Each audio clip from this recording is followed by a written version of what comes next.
11 years. 11 years of doing this reviewer gig. Yep, not entirely sure if it was worth it. Look, I've accepted I'm small time, as my style of recap and commentary isn't the best to delivering the most pointed criticism. But when I'm targeting on a subject, I do go all out in savaging the legitimate problems of a work, or at times defending an unjustly maligned one. However, good things are good because all their elements congeal into a better, greater whole. Bad ones end up fighting themselves, act in contradiction to their goals or motivations or purpose, deride the idea that lore and consistency of a larger story are important, or just try to incompetently make you root for awful, awful people, bend over backwards for horrid characterization or character assassination to promote different agendas than one championed before, and so on and so forth. There are a lot of reasons why a book, or a game, or a movie, or a TV show might turn out bad, for a lot of different reasons that all come back to how these assorted problems assemble, or disassemble a work. And as such, because the internet reviewer scene is overwhelmingly held up by the negative reviewer stereotype, because someone has to explain to the media industry how they keep screwing up who won't kowtow to their crap, these are the top 10 worst things I have reviewed over my tenure of doing this. A couple rules though. I'm only doing one entry per franchise. The movies and TV series will be counted as separate for this. I'm only counting things I published a review on, as otherwise there are 2 or 3 items that got through the scripting phase but never got to the release a review on its stage, and those would be otherwise here. Specifically, post-staff change Hibiki. My cancellation of all further reviews of Toei content due to their abuse of the copyright claim system has forever made that script an impossibility to complete. Which is unfortunate as I was literally half done editing it when I had to finally cancel it. And the last set of the script I finished for Kamen Rider Kabuto, which I ended up liking and had fun writing a review for, the better.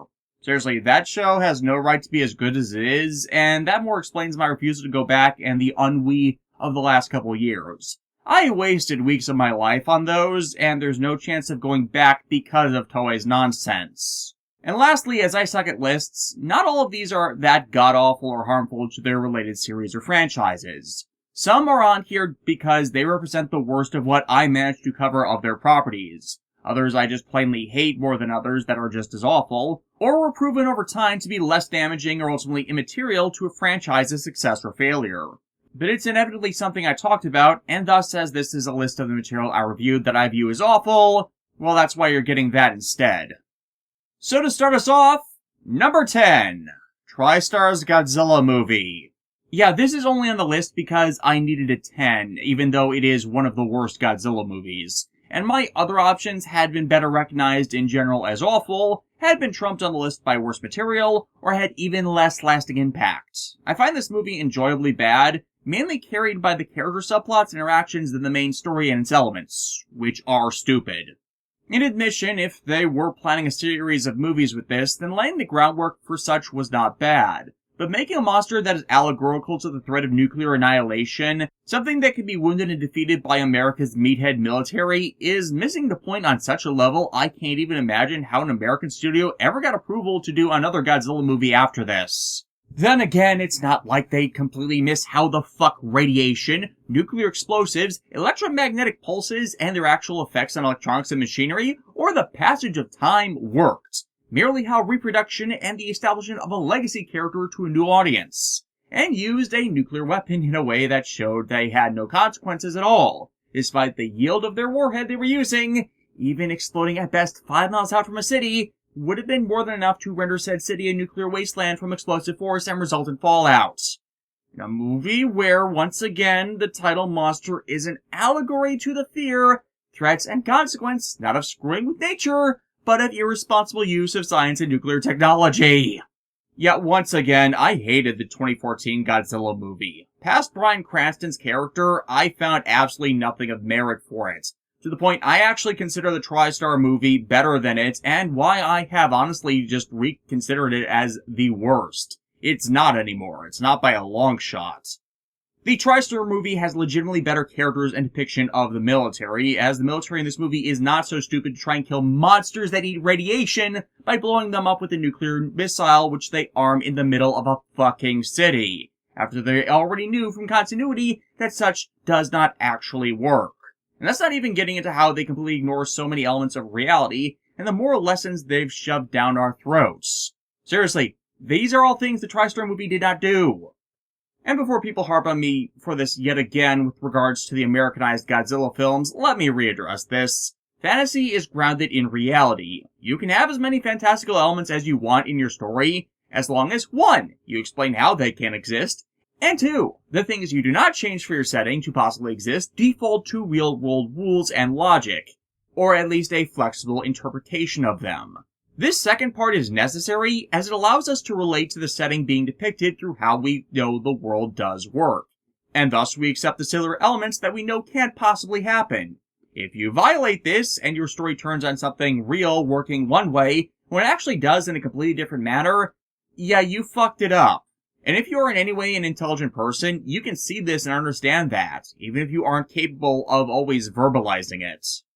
Believe it or not, the TriStar movie for the most part doesn't. It's just a very stupid popcorn flick that wasn't trying to be more than an action disaster movie, like the rest of Roland Emmerich's work, which has gotten worse year over year. And the man himself knew jack all about Godzilla. I will take a silly movie like this any day over a movie that fails by missing the point entirely of all the elements that make the series they're reviving great despite knowing of them. Good characters with their own subplots that can carry the story when Big G isn't around. Monsters that are allegorical to real-world concerns running rampant. And people not acting like imbeciles. Ironic, since a fair chunk of the 2014 movie, they're all repeating the same plots from the TriStar movie, except with the Mutos in place of Godzilla in name only, and yet they do them far worse. And for all the TriStar movie's failings, we ended up getting a pretty good animated series as consequence to it, so good things did come of it. I don't see that as much with the more recent Godzilla works, where I honestly have not enjoyed anything past Shin Godzilla.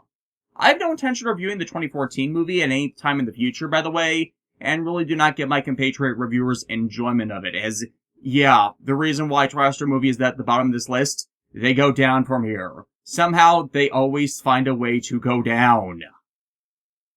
Number 9. The Evil Dead games. So, how many people have actually gone back to see my old, terrible reviews? I don't post them on YouTube for a reason.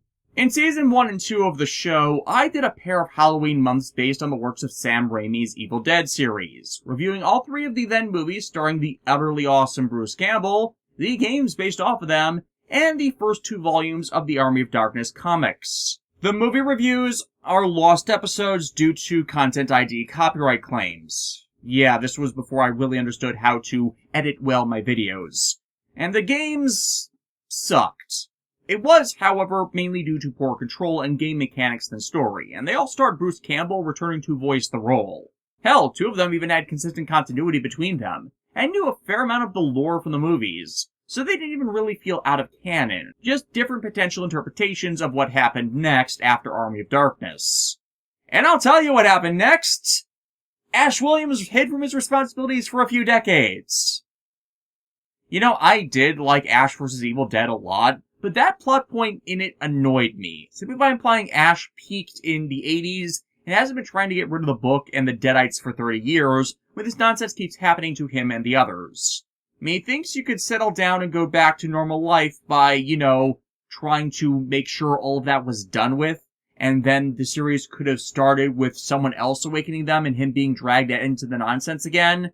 Him hiding like that like a coward just didn't really work for me, though the rest of the series worked very well. But yeah, the games are broken as hell, hard to see, you get killed ridiculously easily due to the broken mechanics, and they're really, really uninteresting and basic. I really should not recommend any of them, as they are ridiculously hard to play, despite the hours you'd get of Bruce Campbell goodness.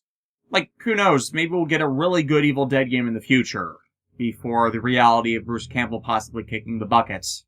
That's a concern of mine these days. Number 8. Power Rangers Dino Charge. So, this originally wasn't going to be on the list, but what I'm about to say needed to be pointed out. In 2021, when discussion of what Super Sentai season deserved their chances at an adaptation to Power Rangers, Simon Bennett, who is on staff for the current Power Rangers run, made the following comment with regards to the possibility of adapting the Sentai series Lupin Ranger vs. Pat Ranger. Rangers as cops? Problematic in today's climate. Rangers as robbers? Problematic as Rangers aren't criminals. Yeah! Power Rangers have never done a morally questionable, ethically compromised, or legally criminal act ever. It's not like they would ever perform public intoxication, public endangerment, brainwashing, criminal impersonation of political figures, destruction of private property and priceless relics, larceny and threat of assault with a deadly weapon, falsifying one's own death, illegal trespass onto foreign soil, and of course, mass genocide. And that's not even all of them. Hell, that's not even all of them in just Dino Charge. Thus why it ended up garnering a slot on this list. And these are not normal actions of Ranger teams that can just be thrown off with a hand waved, oh, it's just because they were fighting the villain faction. It's okay if they were doing those kinds of things then. No, these are all things that they did unnecessarily that was completely dissociated from the villains. Which is exactly what I'm fucking talking about. Hell, that's exactly what everyone has been talking about with regards to acts of police brutality. People who commit crimes are let off scot-free because they are declared to be the good guys. And that's a bullshit excuse to be let off for the consequences of your own actions. And yet that's endemic to every Ranger series since 2011. Keep in mind which series was being talked about too. In Lupin Ranger vs. Pat Ranger, the only crime, the legitimately only one the Lupin Ranger ever commit in their entire series, beyond admittedly destruction of property that's common to the Monster Brawl, so every season in Power Rangers team is by default guilty of that as well, is making the police look bad and resisting unlawful arrest. All of their thefts are actually legal, as they are hired, licensed recovery agents commissioned by the original owner of the relics they are stealing back from their enemy faction, the Gangler, and keeping them from the police's illegal seizure. And yet they spend the series being persecuted by the police Sentai team that is their opposite number for it. That series is so terrible because it refuses to recognize this, nor properly mediate that animosity between them, as the Pat Rangers leader legitimately hates with a passion his opposing number just for using the name of a thief, not because their actions are in any way criminally punishable. And we have it from the writer for the series themselves that they were being actively persecuted and had not broken any law. And that the only reason the animosity between the groups went on for as long as it did was because Toei insisted on making the entire show a fucking popularity contest between the two teams, which the Pat Ranger lost disastrously. As even children were able to recognize and acknowledge the Pat Ranger were in the wrong for their constant breaking of an oath to protect and serve, and prioritizing attacking another Sentai team over the actual monsters of the week. While I might agree with the production staff that Lupat would make for poor adaptation fodder, I do not agree with their reasons for why, and their other options, with the exception to Kira Major, are worse, and the reason just shows how much the staff once again doesn't pay attention at all to what they were handed. And worse, most of the criminal acts that get featured in Dino Charge are all consequence of the insipid comedy plots that make the modern run so terrible, or otherwise unjustifiable morally bankrupt incompetence on behalf of the team as a whole. I bring all that up to showcase what I said before about Dino Charge and Power Rangers series past it. It's become a shambling zombie corpse of a franchise, absent of all original merit to it, and made by people that are completely oblivious to how bad it has actually gotten, and chasing the glory days of no consequence storytelling for anything they do, even though, yeah, that's not how the original series worked. The fact that Noam Keneal has left and the music is still so terrible that I can't actually watch it anymore without risking seizures is plain, apparent evidence of how just bad the whole production has become. And this is presented by the people making the show being so lacking in self-awareness that they don't realize that the characters they are writing are committing more criminal acts than the Super Sentai characters that are just using the title of thieves, which they won't adapt because of the view as them as criminals doing morally questionable things. But the thing is, a good writer can get around that, and there are multiple ways to do so. However, the modern staff of Power Rangers are not good writers. Dino Charge, again, is endemic to this. While it is not as bad as Megaforce, which I and many others still consider the worst Power Rangers series by how it's an insult to literally every one of them, and Sentai by proxy, by its end, Dino Charge compounds the errors of it and fails to course-correct the downward spiral the franchise has been on since 2011 that makes it so unwatchably bad. Even series after it fall to the same problems by insisting on redoing what they screwed up again, and again, and again when what they're attempting didn't work the first time. And the repetitions rarely understand what was the enormous failing of the original iteration, so the repeats of the failure have just made it even more unappealing. If I had managed to not have Toei screw over my channel, I might have eventually gotten to ones worse than this. Oh, and yes, they still go down from here. I have been told about the utter franchise offensive content they did after this.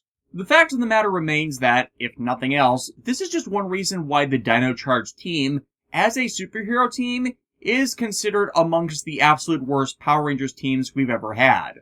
Oh, Megaforce is a complete garbage series and does remain the worst show overall, but even they were not this incompetent in practice.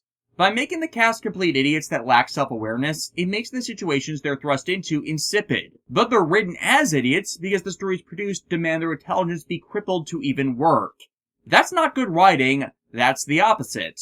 And the fact I haven't even really needed to recap my view on the show from the review itself shows the many myriads of dimensions where modern Power Rangers just does not hold up to the other entries of it, even when nostalgia goggles have been turned off on the matter.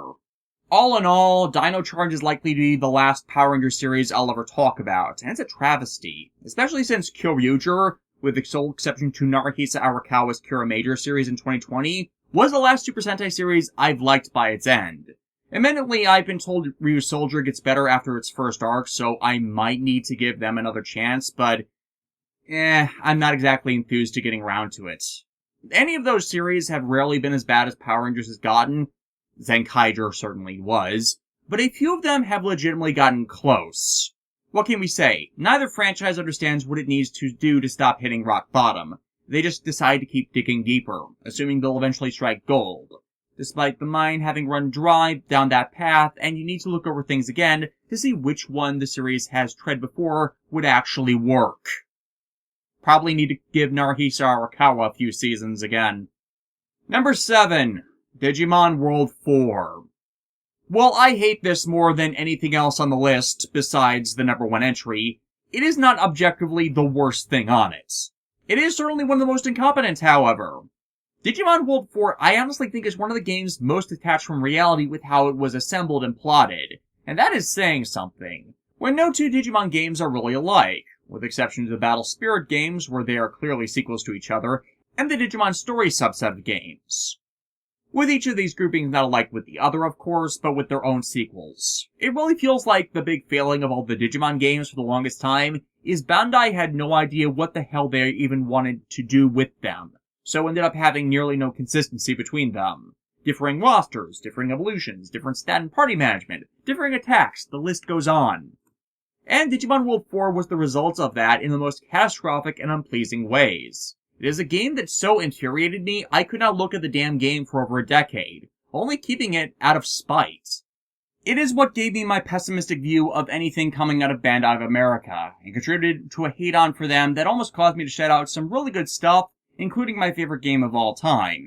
Though, the modern Bandai of America still shows the same levels of incompetence. When .ACGU Last Recode Begins Edition released, I of course ordered it, but on top of paying over $15 for shipping, yeah, they didn't package it correctly. So, of course, the entire thing ended up being damaged in the mail. They have yet to replace this at the time of this recording. This disc is damaged and will not play. And worse, they showed the actual lack of care and effort they did by half the songs being mistranslated in this CD collection. It's like, there is no forgiving this. There is no justification for this. This is still the complete lack of competence that I have been complaining about and first started to recognize in 2005. It is 2022 when I am recording this. It has been 17 goddamn years, and I am still seeing this constantly from them. Everybody else has recognized it pretty well from them too. It's why they've, for the most part, retreated from the American market, and Bandai of Japan and their other divisions have taken overall management of their stuff. They can't be trusted at it. And yeah, that's all I should really need to say here, aside from avoid it like the plague.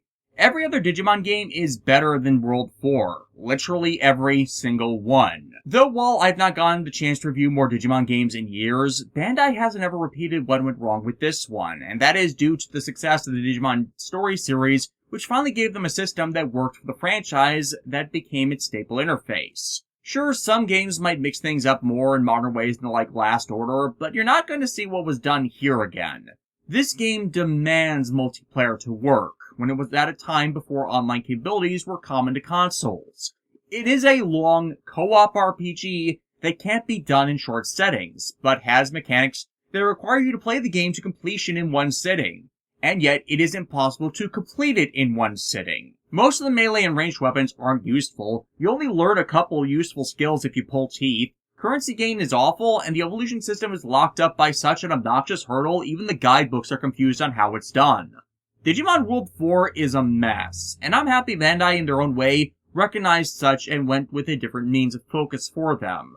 I'm just happy I will never have to touch the damn thing again. Number 6. 0091, The End in the Beginning. Let's get clean. Let's get clean. Let's get clean. Why do we not feel clean? Everything Toei makes that originates from Shotaro Ishinomori has in one form or another been fucked over by the company and its head of production and planning for years. 0091, one of the largest examples of this current trend. Again, there's actively worse things on this list, but this thing is just repulsive. Made worse by the creative staff on it who are to blame for it. Writer Keiichi Hasegawa and director Koichi Sakamoto are so far above this trash that I cannot accept any other reality than they were shanghaied into doing this. And I assume they were given mandates by the film's actual producer over what that producer wanted.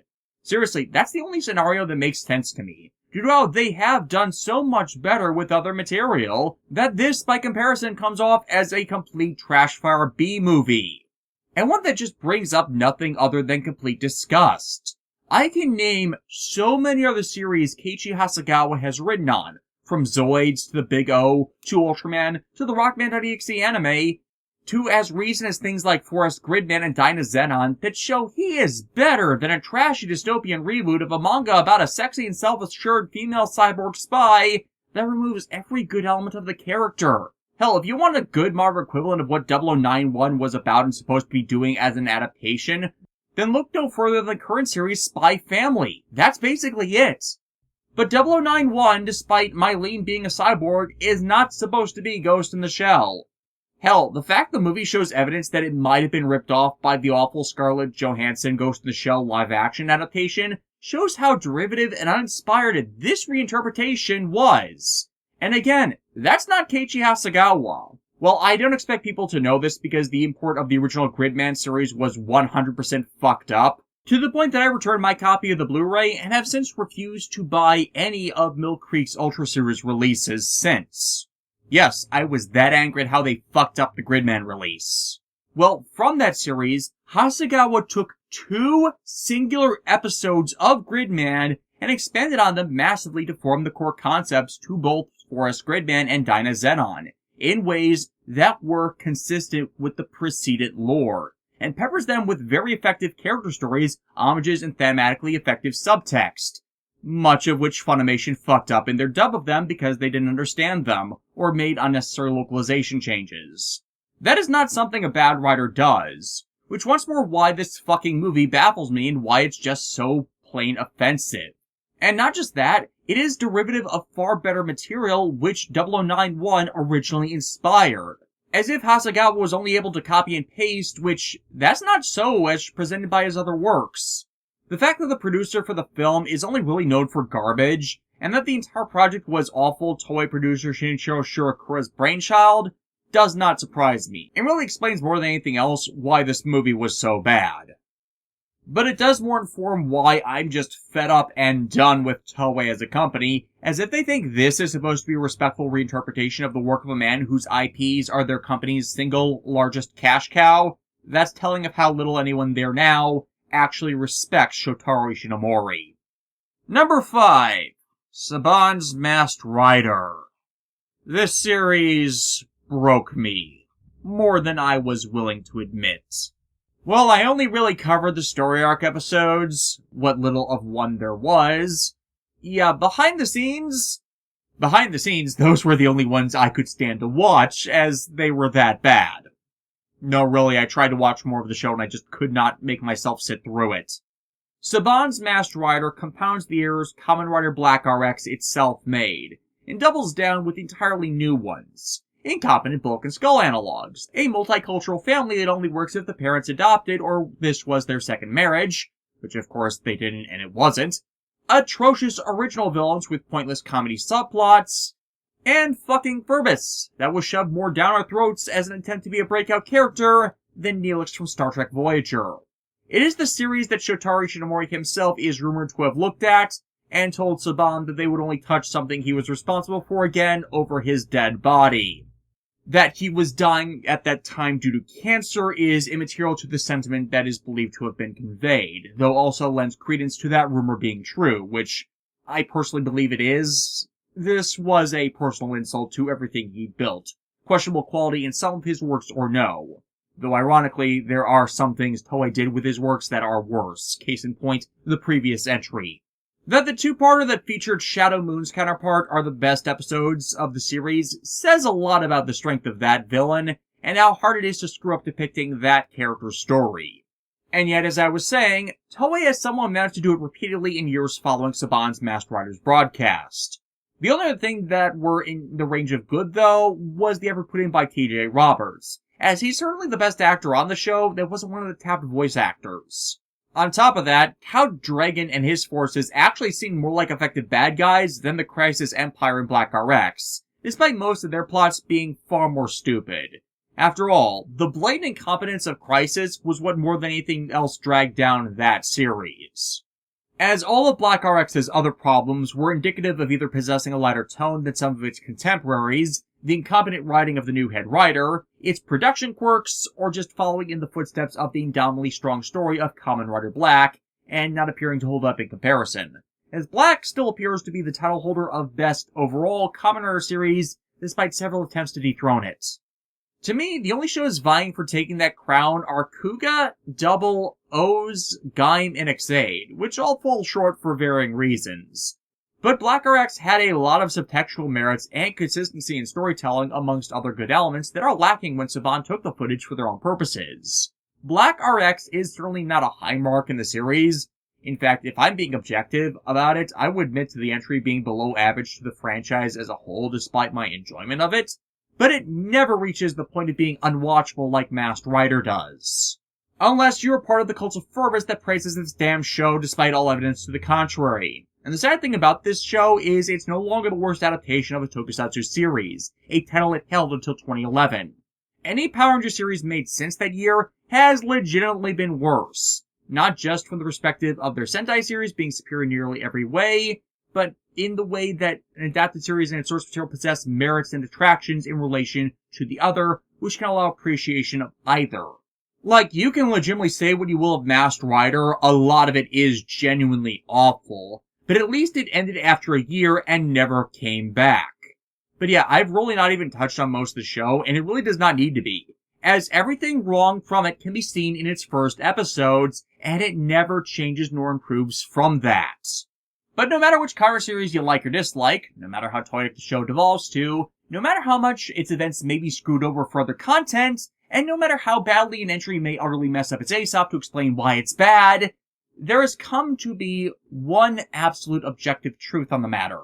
The only counter series that is objectively worse than Saban's Masked Rider is Kamen Rider Zio, as at least Masked Rider, as bad as it is, did not intend by its make to be an insult to a franchise. Had it done well, it might have even gotten it rebooted earlier than it did.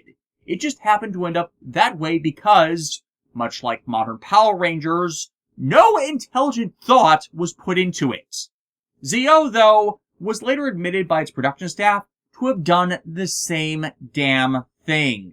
They did not plan out a single detail about their anniversary season with a serialized story arc. They had to change it midway through because they realized they were undermining what they wanted their ending to be. But instead, they lied to the audience the entire length of its make in pretending it had one to waste people's time and insult them with its awful tribute episodes to prior shows. Meaning it didn't just fall into what made Masked Rider awful, it also tripped itself into what made Megaforce awful. As the show staff didn't know jack all about the stories they were basing their story off of, and thus did wrongly by them by mixing them up with the non-canon movies that they took as canon, and depicting everything that is absolute conflict with what the other shows actually did. Combining the two, actually three, but we're not there yet, types of awful, that's worse. That is so much worse. Number 4. Dot Hack Roots and Returner. So how do you try to ruin what I consider one of the best game series ever made? By making it so no one would want to play it or be aware of it. Dot Hack Roots I consider to be not only the worst entry in the Dot Hack franchise, but the single worst prequel series ever made. And yes, I count the Star Wars prequels in that. It is actually worse than Star Wars Episodes 1 through 3, and I have personally seen the hate people directed at members of that cast. I went to Carmel High School when Jake Lloyd attended, and saw firsthand the harassment he got from playing Anakin Skywalker in The Phantom Menace, when he was in no way legitimately part of what was wrong with that movie. And quite frankly, Hayden Christensen was a far worse actor for Anakin than he was, child actor status at the time be damned. For regardless of the problems of the Star Wars prequels, bar retcons and story expansion by the Clone Wars shows, they actually provided the information that canonically led back to the original Star Wars movies. Dot Hack Roots, not so much. For not only does it have so little to do with the actual series it is leading into concerning thematic, symbolic, character, and story perspectives, it's so boring. Chasing its tail with pointless plots with pointless characters that in no way have any impact on the main story or events that in any way follow it, and also fails to tell any effective story with the plots that supplant what should have been the main driving one that directly connects to the story of the next exact entry. Dot Hack Sign doesn't have this problem, as it told a story all on its own that can be enjoyed in isolation to the games, with a beginning, middle, and end to them that simply alludes to and sets up things that would come to be important, particularly pertaining to Aura and Morgana Mode Gone. But Roots doesn't do this, despite the main protagonist, tritagonist, several supporting characters, and impetus for the journey presented in the game being right fucking here, and none of them properly utilized as such. It becomes, as a consequence, a waste of time.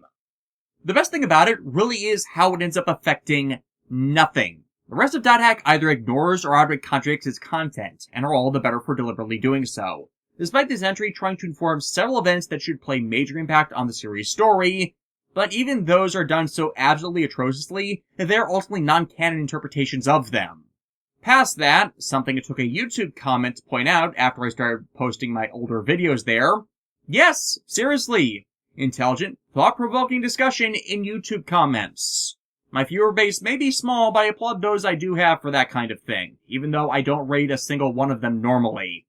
Anyways, what was pointed out was that, without context that came from the games and simply taking Roots in isolation at its own value, it really comes off as Shino manipulating Haseo through all of her actions. That it was all based on lies done solely to facilitate his future breakdown and obsession with her as a sick, twisted mirror of how she fell for and was treated by Ovan, when in fact it was supposed to be based on a deep, personal friendship with someone that he saw as easing his loneliness that he in part misconstrued romantic feelings onto, which was never allowed to be present at all in Dot Hack Roots. If you take the Roots interpretation, which is devoid of that element, everything that follows instead becomes horrific, and turns Haseo into a demented stalker that was toyed with from the beginning, and thus will kill people to get the girl he lusts after back. Which it's not. That's completely and utterly wrong. Not even Link, which bastardized the character, went that far in misrepresenting who that was. And I hate Link because it screwed over all the previous casts for the fuckwit failure that is Tokyo Kuryu. The rest of the applicable misconceptions I feel I've addressed, but damn is that not just another level of caustic on top of everything else that is not in any fucking way in the proper canon. And that's not even getting in on how appalling and lazy the animation and pacing of the story is, or how it constantly keeps the absolute wrong character as its focus. As I've said time and again, Tabby in no way needed to exist or be part of GU's story, since she does nothing, affects nothing, and plays no part in the story she is made the focus of. Not even the Medics Union from the main games can actually be credited as a result of her influence, as the two members of her team that eventually went to found it were already doing that anyways before her. If anything, her leadership of their group delayed the actual formation of the Medics Union by wasting the time of its founders. We did not need an audience surrogate like was her purported role either, as Haseo was just as new to the setting of the series and is the viewpoint character for the rest of it. But instead of this being the beginning of his story, with him being the viewpoint character, all of that, but the barest of backstory details, are snubbed, when they had the opportunity to truly flesh out a before he became the Terror of Death story that better informs not only his growth as a person, but justify why Shino's loss and Ovan's abandonment would lead him through the Kubler-Ross model and his related interactions with the newcomers of GU's cast. And all of that was what it was supposed to be. Dot Hack Link shows that exact thing happening in its Roots sect. Even if it weren't to be all Haseo all the time, excising Tabby could easily have led to previewing some of the other story threads with other relevant characters, when they only really did it with Pai, Yada, and Kun, all of which ended up, as stated, to be contradicted in depiction in the rest of the content. And the time they did have was either them doing little to nothing by pushing what little story Roots had forward, or the content which featured them was barely used in any way for establishing them. Returner is just as bad, failing its job as an epilogue OVA in the same manner, and by the same production team that clearly had no idea what they were doing or what actually mattered to depict in the series. Link may have been the entry ultimately responsible for killing the series by bombing the franchise in Japan, but Roots was what did the series in internationally, dropping interest in the series to the point it fell off the map. And yet, most people would legitimately point to Link and say it's the worst entry. And yeah, it's really, really bad, especially with how personally offended I was to the changes to GU, but the reason Roots still tops it for me is because they got that atrocious interpretation of Haseo from Roots. That is what they based it off of. Yeah, I went back and watched the relevant parts of Roots to confirm that after I realized this. The Haseo that is depicted as existing in Link's interpretation of the GU Games events perfectly matches up with the psychopath that replaced the Terror of Death in the latter half of that anime. It's kind of a weird inversion. Link's false interpretation of GU matches up with the canon of Roots, and Link's version of Roots syncs more with the canon version of everything else in GU.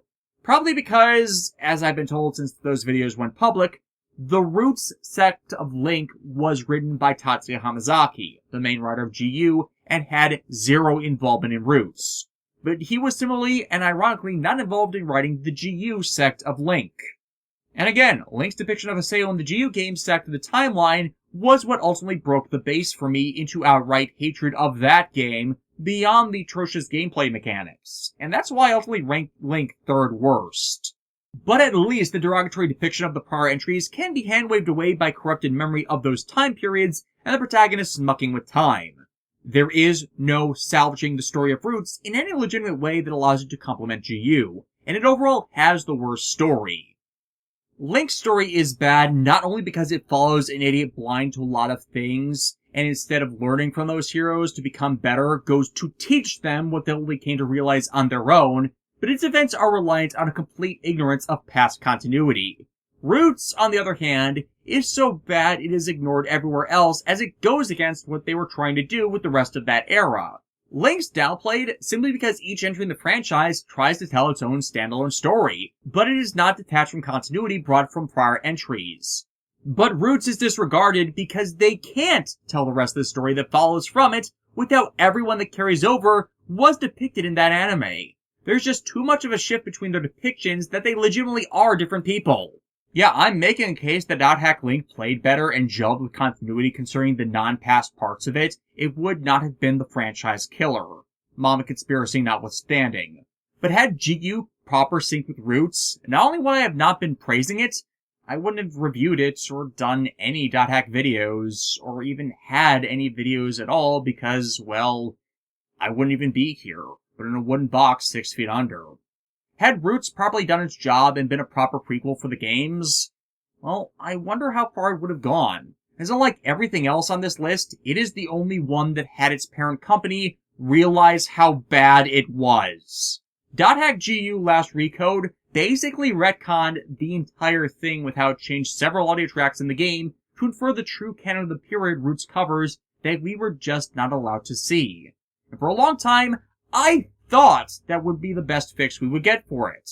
But once more, CyberConnect proves me wrong in the best of ways, releasing a new companion manga prequel for GU that fills in even more of the gaps .hack Roots was supposed to cover, and does it in ways that once more tells you that the way Roots depicted the events of Haseo's backstory time in R2 before the game's events was entirely wrong, and contradicted everything the games would eventually do. Time and again, the staff have acknowledged how much Roots fucked up in presenting Haseo as a person and his arc, and those of the other cast members.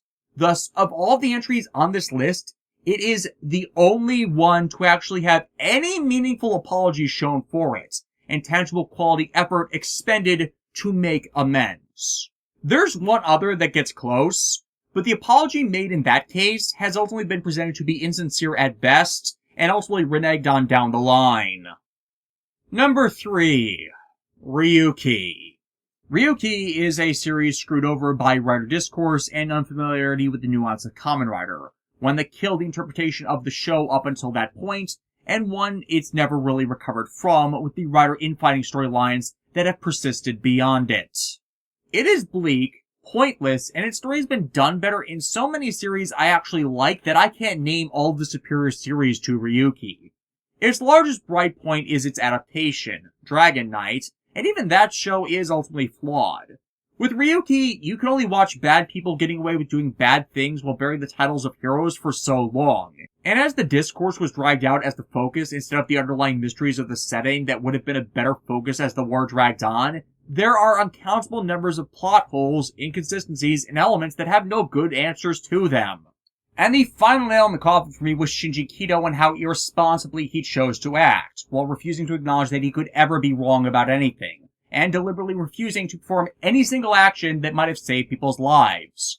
To date, there are only 3 Kamen Rider protagonists that have done what Shinji has done, the other 2 being Haruka Mizusawa from the series Amazons, and Sogo Tokiwa from Kamen Rider Zio, which, yes, Zio's writer has since confirmed was a ripoff of Tokyo Kuryu from .hack Link, and Ritsuka Fujimaru, the protagonist of Fate Grand Order, because, for some reason, Kamen Rider keeps liking to rip off Fate.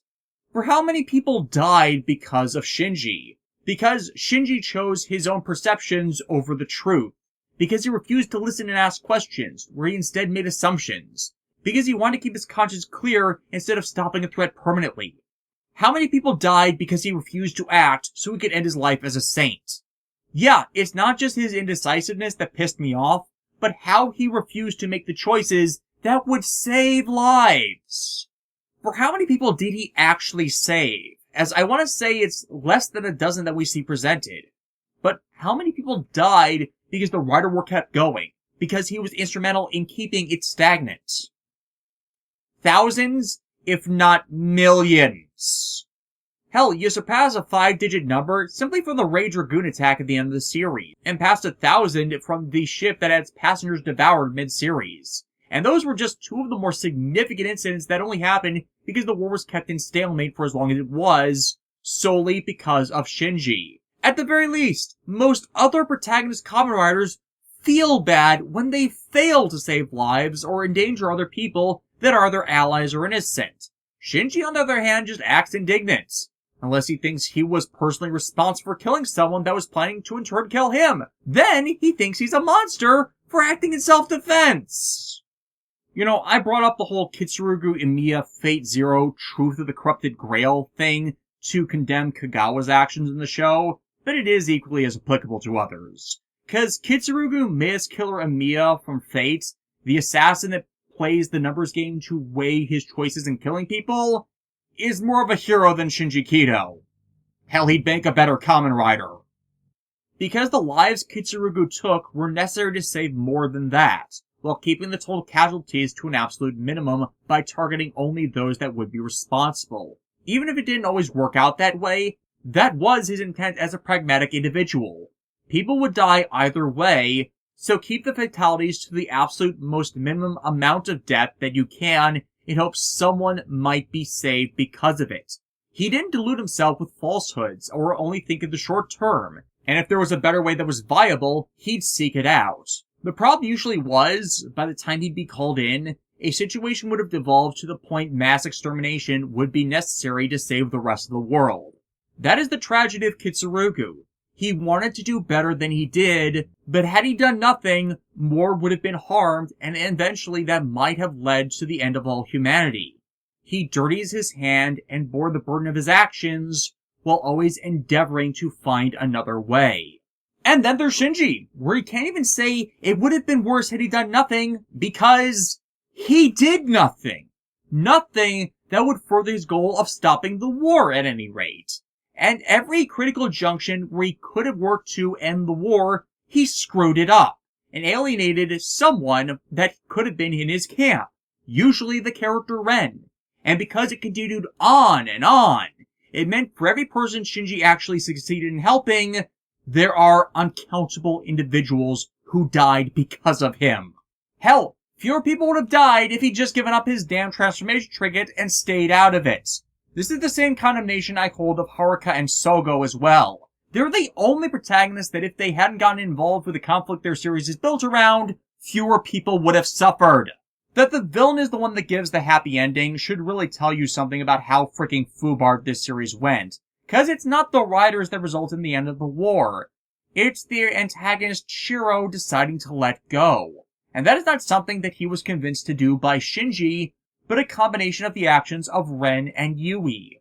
Yui, his sister, pleading for these atrocities to not be done in her name, and Ren for, in his own way, rebelling against the system while aiming for the goal with just as much conviction as Shiro, and for the same reason, to save who was most important to them.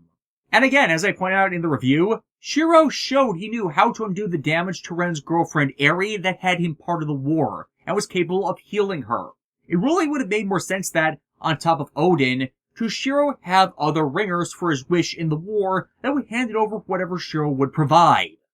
Ryuki ultimately does not make sense to me from a human or narrative perspective, and that's why I consider much of its story an idiot plot. This is why I dislike it, despite enjoying other entries that have similar plot points. For any other series that does things similar to Ryuki, does them better.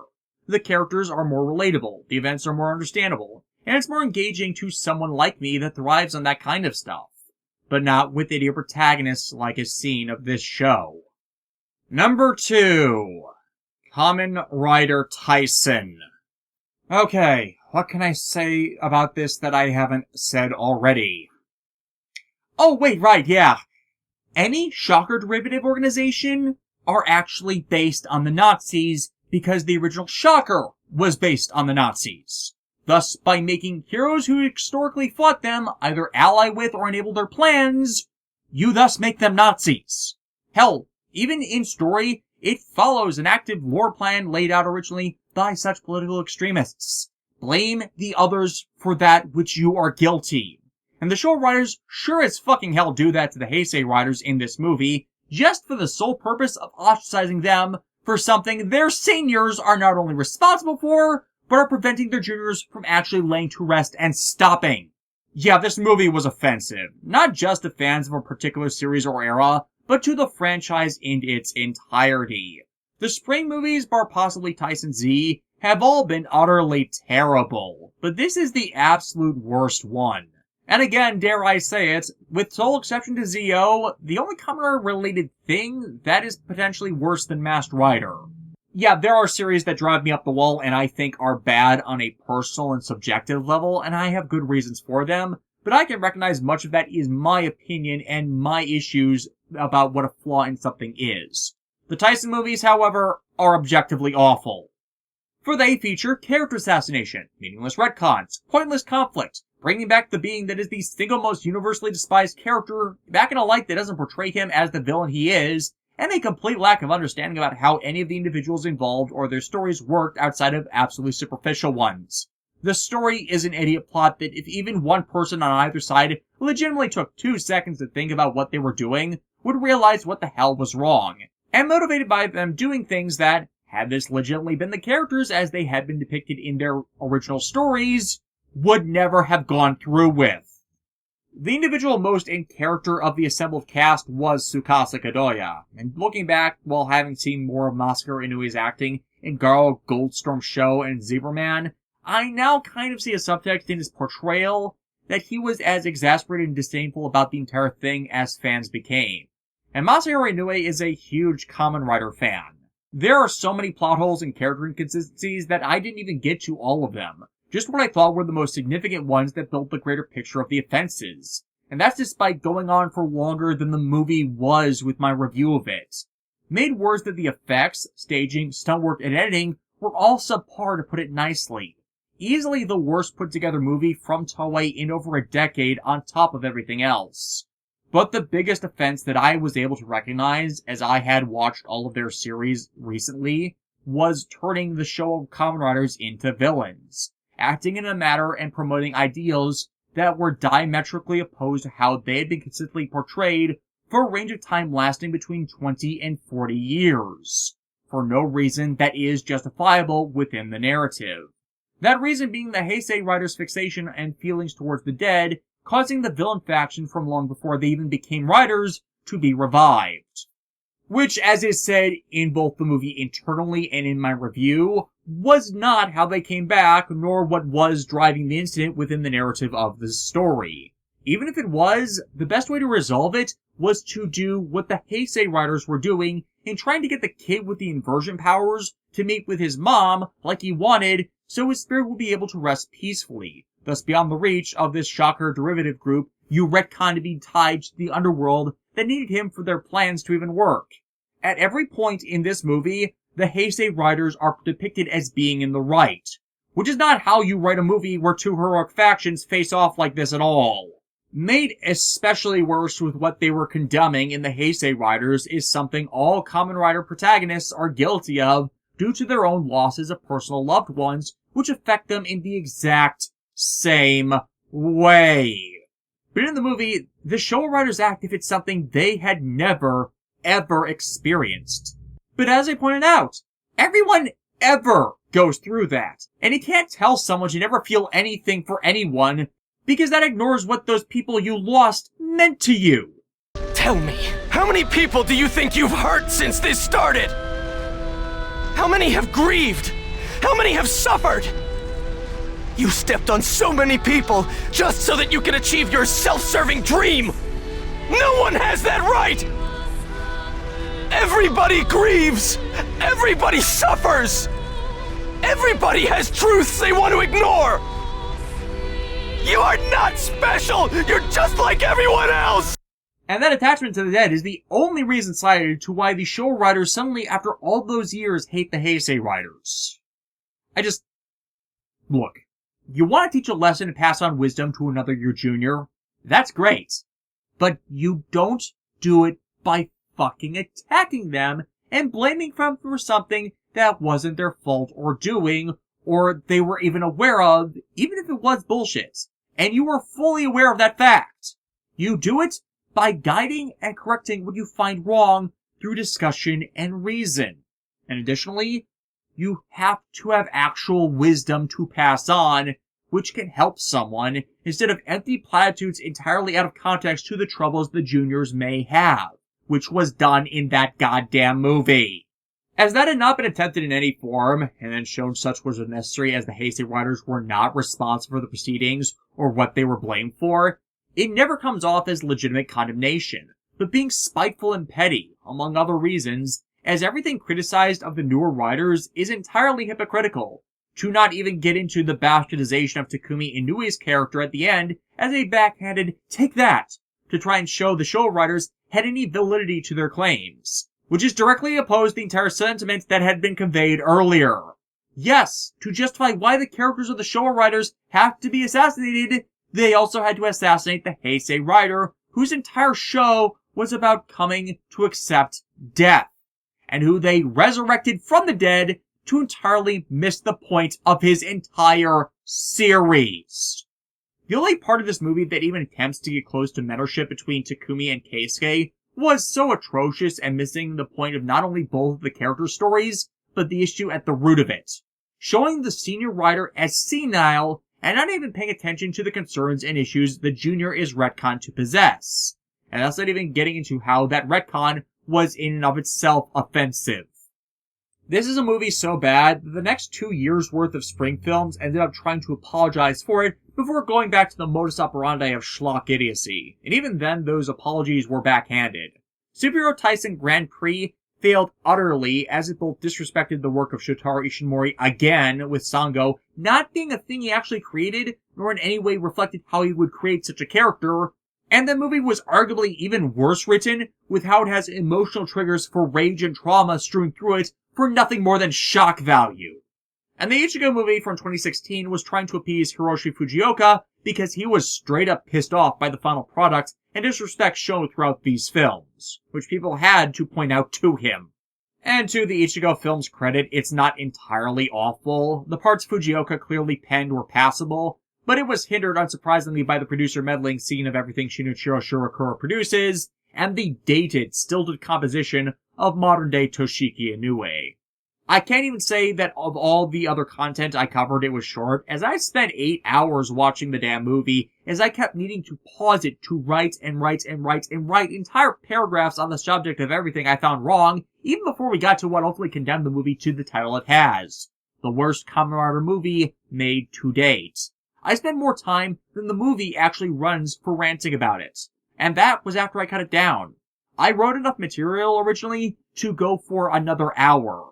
And well, yeah, I do get things wrong from time to time, as I don't write down all essential details in my notes, so I'm not flawless. This movie ends up becoming a monument to taking incorrect details and misconceptions about things, and blowing them all out of proportion in ways that should never have come about.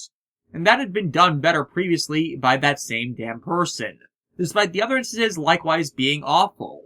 But at the very least, thanks to the events of Kamen Rider Yongo, that movie has been completely taken out of canon. It never happened, so it never needs to be seen again. But that is not enough on its own to get it down here. Oh no, you wanna know why it rates so badly? Well, it actually entirely destroyed the entire market for Showa Kamen Rider merchandise. Yeah, this movie did that. It literally destroyed the legacy of the characters permanently and in perpetua. Several Toku news groups took a crunch at data for merch sales, and they saw, over time, a sharp decline every time a spring movie was made, and proceeded to treat the legacy heroes of the franchise like complete and utter shit. Kamen Rider Tyson being the final nail in the coffin that made Showa Rider products and memorabilia entirely unmarketable because newer fans of the Heisei shows came to hate them because they were literally treated as antagonistic villains in this and other productions by Shinichiro Shirakura. Now, they don't market any items with them anymore. Or if there is something, it's extremely rare, or done as part of turning them into villains again. Because that is the one and only way Shirakura ever treats them. And before you say, oh, it's not because of this, it's because they're so old that no one cares about them, well, I've got a counter-argument for that. And that argument is, the Ultra series still makes bank on merchandise and collectibles that include the Showa-era Ultramen, because Super Riot actually respects their legacy heroes and still spotlights them in a positive light. As they do not pull this shit Shirakura does in assassinating their characters or destroying their legacy every time he's involved in a project. And I'm not kidding, he said this. He's said that is his goal, to destroy the legacy of old characters so people won't want them anymore, and then thus can move on to the new stuff. Even if it affects Toei and Bandai's bottom line in doing so. That was part of what he was doing with Kamen Rider ZO, killing the legacy and interest towards the Heisei-era writers now that that was all over and done with. That was also why they killed off Decade, so they wouldn't need to bring back Masahiro Inoue again. Again, he has said this. He admitted it in ZO's post-series behind-the-scenes book. I know we're not supposed to hate on creators and producers as much anymore because internet fandom has devolved into saying death threats when they shouldn't be, but this needs to be called out. He will keep doing this as long as he has the power to, and no one seems to want to stop him. And yet, this is still the second worst thing I have reviewed to date. So, by simple process of elimination, you can probably guess what number 1 is. But before that, some honorable mentions. The Guyver, one of the earliest Japanese manga to live-action American adaptations, and not even having Mark frickin' Hamill and Jeffrey Combs in it saves this film from being a garbage B-movie that horribly represented the source material. Onimusha Dawn of Dreams. Trying to do more with this series beyond the point its staff left was a mistake, and thus it lost basically everything that made the prior 3 games work. Traveler's Dimension Police. Beginning a running gag for me of now Nagasawa showing up and doing whatever is asked of her in pursuit of a paycheck. But otherwise nothing of note, as it fails to use its presented elements well, and otherwise wastes the capabilities of its cast to an absurd degree. Dragon Ball Evolution. This was a complete mess and still the worst media relating to the Dragon Ball franchise, but in its defense it is prime snark material just because of how incompetent it is. I do hold sympathy for James Marsters though, despite his role as Piccolo in this movie, considering he actually does love Dragon Ball. And thus this ending up as bad as it was is just... ugh. Kamen Rider the First. You made a reboot version of the franchise's original hero into a man who believes in junk science over any type of reality, as the Takeshi Hongo in the film believes in and debunks the conspiracy theory that water is a living organism. That idiocy is so stupid that anti-vaccination morons don't buy it. It's too stupid for alt-right idiots to believe in, and you can try and sell this guy as the smart science backgrounded hero that started the franchise? Yeah, no, fuck this film. Fuck its awful depiction and cinematography, fuck that it's told out of chronological order and yet gives no sign to that being the case, and fuck the fact the filter they used to mute the colors made it so you can't see any details of it clearly. This should honestly have been my number 10 entry, but Kamen Rider Tyson and 0091 trumped it in awful Toei movies, so it got bumped up. The Gatchaman live-action movie. This is not Gatchaman. It's as simple as that. The fact they wasted more money on the fucking suits that ended up looking more like medium expense cosplay than they did the rest of the film tells you the kind of trash fire this eventually ended up as. M. Night Shyamalan Ding Dong Bat's The Last Airbender. A film made by a guy that in no way understood the source material. And yet it is a film 100 different internet reviewers can legitimately all review and find a full 100 unique ways to approach how bad it is. Mega Man Battle Network 4. Most of the problems with this one are the game bugs, the split between 2 different versions, and the game making it mandatory that you have to play both versions 3 times each, to a total of 6 total playthroughs, to just complete the entire story of the game's entry once. The mandatory repetition is what kills this one over any of the others. And Tsukihime, whose adaptation really is just plain inept at selling the strength of the original light novel. If you can, play the remake, as it is much better than this. Which brings us to our number 1, The Lightning Saga, Final Fantasy XIII. You could probably call this out as cheating by counting all 3 of these damn games in one single entry, but considering I put several hundred hours into not just playing, but reviewing that damn series, and I still find new condemnations and lingering disdain of it to this day, it's probably the most actively bad thing I have ever covered.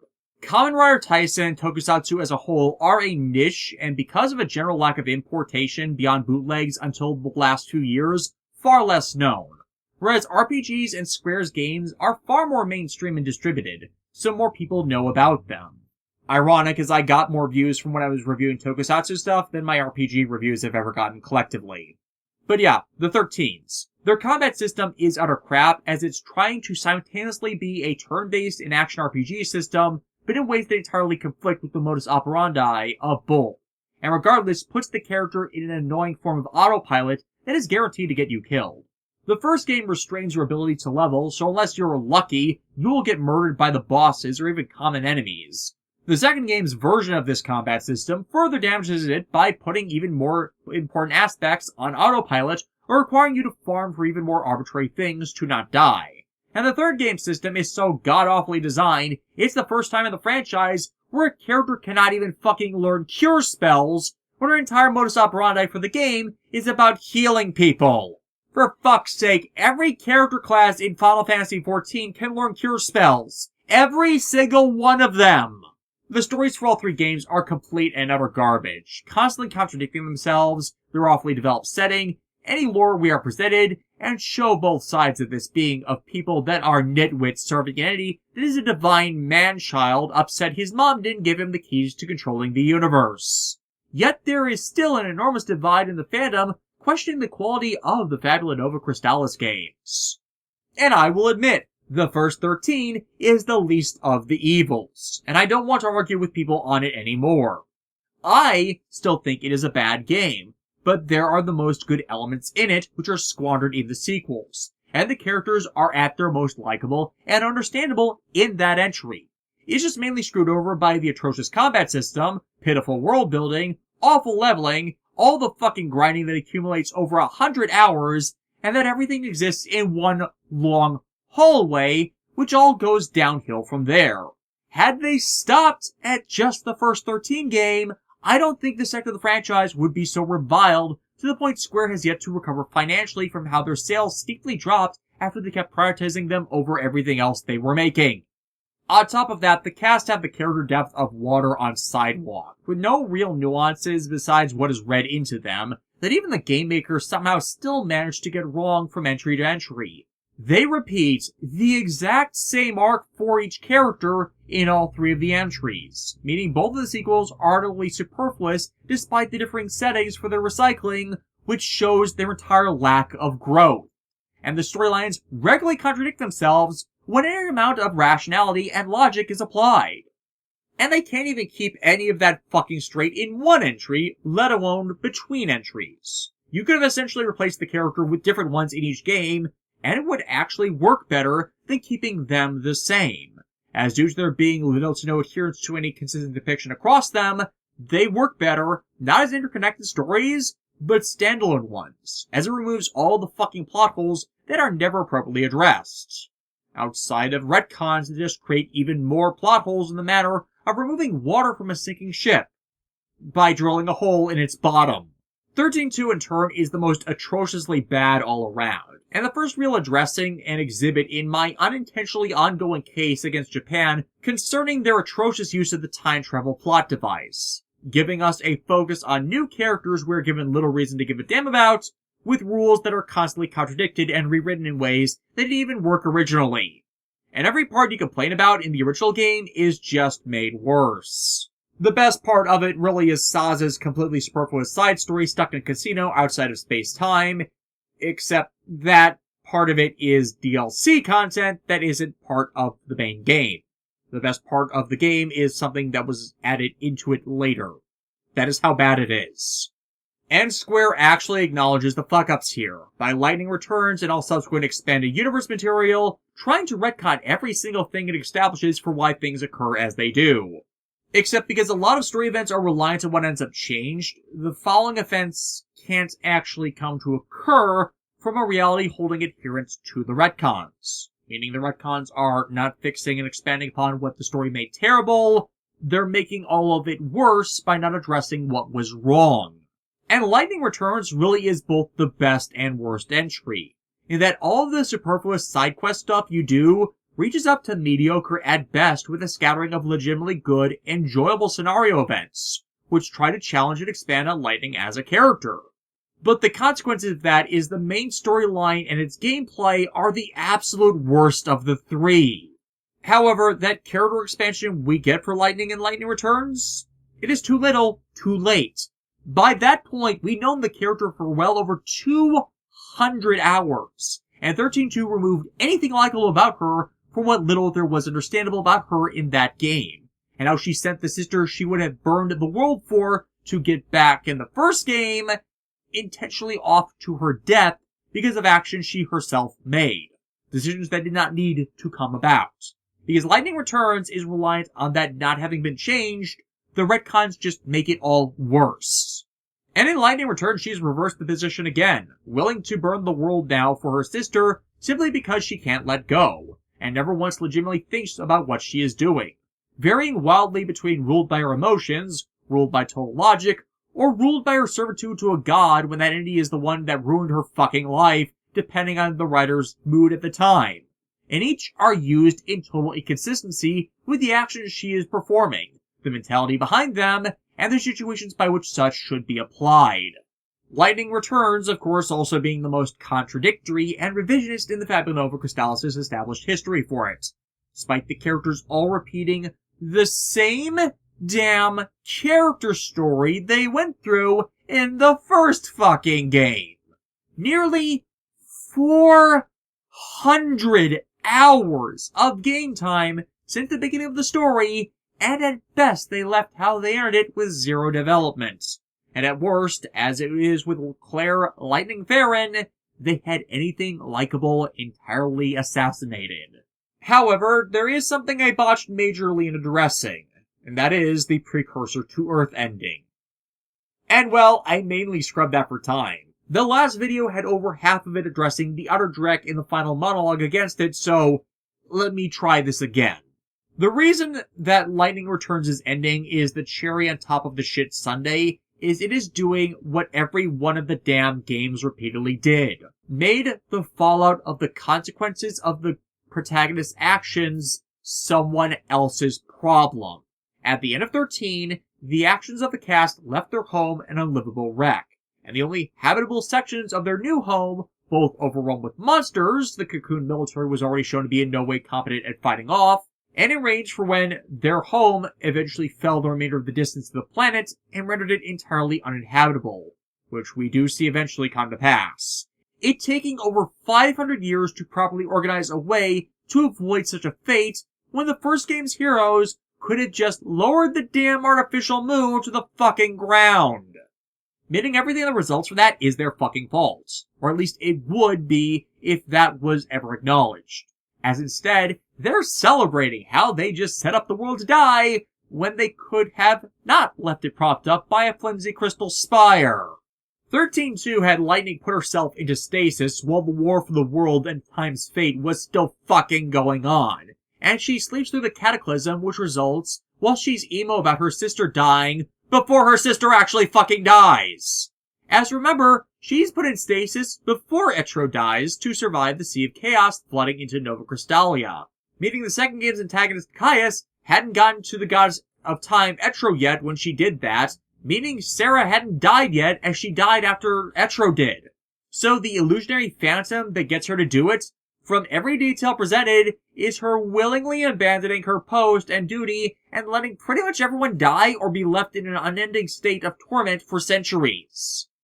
And Lightning Returns is the worst of the three because it's affecting things in a way that is in no way justified in the narrative. I used the analogy of Battlestar Galactica's ending at the time because it doesn't bring things to a proper conclusion or closure to the grand majority of its existing and dangling story threads, merely having its characters abandon everything they previously had to be nomads in Earth's past for no legitimate explicable reason aside from technology is bad, and continuing a cycle of robot apocalypses that had supposedly seeded life through the galaxy for untold millennia, but without actually getting rid of the robots that caused the robot apocalypse. Their endings of the series just killed the human form Cylons. The rest of them, who were effectively lobotomized, so who legitimately knows what they would end up doing after being left unchecked, are allowed to go off and do as they will. And as since no way of protecting or ceding knowledge to humanity has been left behind, they'll be doomed to repeat the same damn mistakes as their ancestors because history is forgotten, and those that ignore history are doomed to repeat it. And that is all because of the decisions of the protagonist to abandon such instead of putting it all to rest properly and with finality. But that's with that series. Here, however, them doing that same type of ending becomes straight up abhorrent. For Lightning and company have killed God and allowed the freedom of all souls to enter a cycle of reincarnation. However, they don't come to a species without souls and fuse with them in the new world, as if the entire family of Nova Crystallis was secretly body thetans, which would make it even worse. No, they come to Earth. A modern Earth. A modern Earth where there are already intelligent, sentient, sapient species that, for all intents and purposes, define them as having a soul already. They infest these already existing people with these new souls, all of which contain every moment of suffering they've had for existing either in stagnation or unending torment for between 500 and 1,000 years, and assault them with it all at once to integrate with these facets. And that is confirmed canon by a story collection released by Square Enix after this game that gives this epilogue. Meaning they have now shoved all of the weight on their soul onto another person, forced it to be inflicted onto them. Every moment of tragedy, every sin, every day they lived with nothing to live for, or spent in torment that was not originally theirs. Have you ever had a day where you remember the worst moments of your life in graphic detail? Every moment of your own stupidity, maybe something you regret having ever done or said? How does that make you feel? Because I'll admit to having those far, far too often for my liking, and I hate myself on those days. Now, imagine centuries of that thrust upon you out of nowhere, through no fault of your own, and maybe why it was the final straw for me. There have been countless science fiction series where doing that exact thing is considered inhumane punishment for one's crimes, reliving such again and again.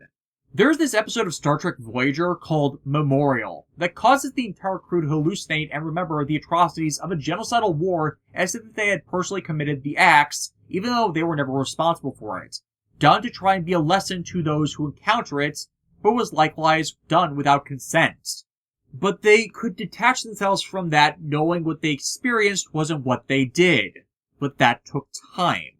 The same cannot be said of this ending, not just because Voyager tended to slam the reset button when a character development could happen, but because those responsible for the memories are now part of the victims, and this planet of new victims that had them all afflicted by the actions of our fucking protagonist.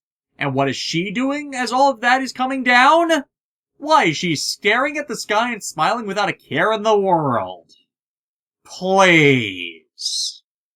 And that is not even getting to all of my condemnations of her as a selfish, sexist caricature of a strong female character that in no way grows or evolves. Cause there's nothing really strong about her person-wise. All of her actions being the result of manipulations, which she willingly let happen, knowing they were manipulations of the wrong thing to do, and yet she still went and did them anyways. They lead her to whatever conclusions they want. Just let her around like a puppet on a string, and her doing all of that intentionally without even bothering to think when it isn't solely about herself, unless someone else prompts it. Such being the most prevalent in Lightning Returns, as she essentially sells herself to the deity that let all of the atrocities everyone suffered come to pass, because he's a petulant child destroying his world because it doesn't conform to his exact wishes simply due to his own actions. And the few times she and the others do, the only actions they take are ones that make things worse for everyone else. Cause if she was really making her own choices, trying to make up for everything she'd done, and taking the responsibility she'd callously shoved off on others, then she never would have listened to Lumina in the first place, and taken responsibility for her actions, and spent the rest of eternity on that throne of souls, acting as the goddess that maintains the cycle of death and rebirth. I mean, what could they even do that could possibly make the character appear any worse? Maybe become a model to complete the devolution of the character into a dress-up doll, which everyone criticized her as being, which is one of the central, most reprehensible things they did to her in Lightning Return. Oh wait, right, that happened. Yeah, that's just adding insult to injury to the people that actually liked her in the first game, but hated how her character was assassinated in the following ones. And a sign of just how badly Square Enix was hemorrhaging money from the 13s due to their insane development costs. It's like, they had a chance to make a badass female heroine, and yet as time went on, they wanted her to become a pop idol or something else that would end up being sexist because they didn't fit the character as she was presented. Yuna in Final Fantasy X-2 at least has the explanation of having dedicated herself to something that was totally a lie.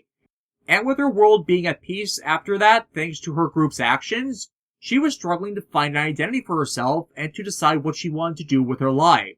So was willing to try lots of different things while she still remained the kind-hearted, compassionate person she was always presented as, and wanted to help people of her own free will, which informed her initial desire to be a summoner. While 10-2 was a lot more city than its predecessor game, it still made sense for the character, as it was not out of character for her to act that way within the framework of her story.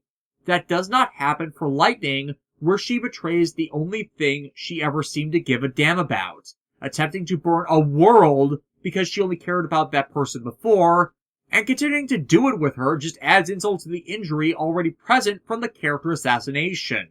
But back on track, if they were actually selfless heroes trying to make things better for everyone, they would have destroyed the Pulse Fal'Cie while they were on the planet and then killed themselves. That one act would thus derail the plans of the villains for all 3 games. Said character was so bad in Final Conception, my disdain lingers on in my reception of Ali Hillis's other work.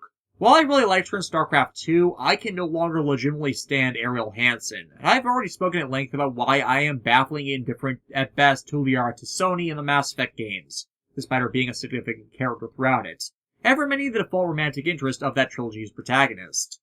The same is said to the other actors of the series if I had mapped their voices to other, better characters. The one most surviving that connection, as I have said before, being Liam O'Brien due to his role as Endurance in .hack. I legitimately feel bad for that, but I have yet to be capable of properly dissociating the involvement of the major players. And that's hopefully why it's my number 1. The Fabula Novus Crystallis games affect my appreciation of content that is far better than them through the most intangible of ways, and I sadly don't see that changing anytime soon. And that's the list, everyone. Agree, disagree, and feel like I've reviewed things worse, that's all fine. But to complement this, next time, my top 10 personal favorite reviews that I have made. See you there.